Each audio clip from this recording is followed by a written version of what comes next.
Último acordo que explicará a Consellería de Economía e Industria máis polo miúdo ten que ver con un tema fundamental que é a necesaria planificación eléctrica, competencia estatal, pero que afecta moi directamente o desenvolvemento económico e industrial de cada comunidade autónoma.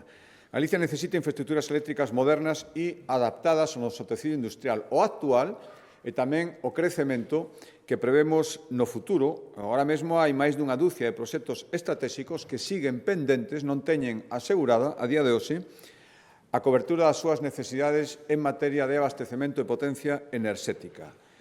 Estamos, ademais, nunha transición verde na que a enerxía verde, o temos dito moitas veces, cada vez vai ser máis demandada e, polo tanto, debe estar cada vez máis planificada.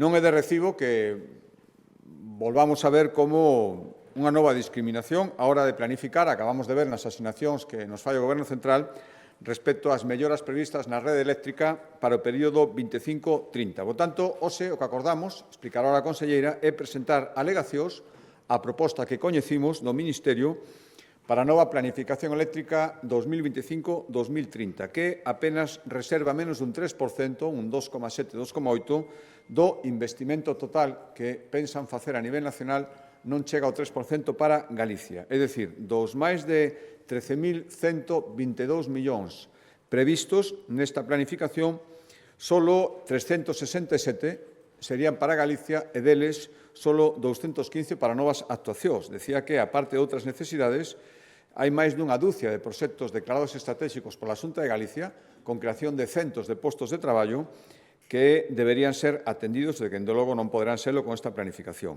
E os novos megavatios para Galicia non chegan a 2.000 frente aos 8.000 que solicita a Xunta de Galicia por ser absolutamente necesarios e urxentes.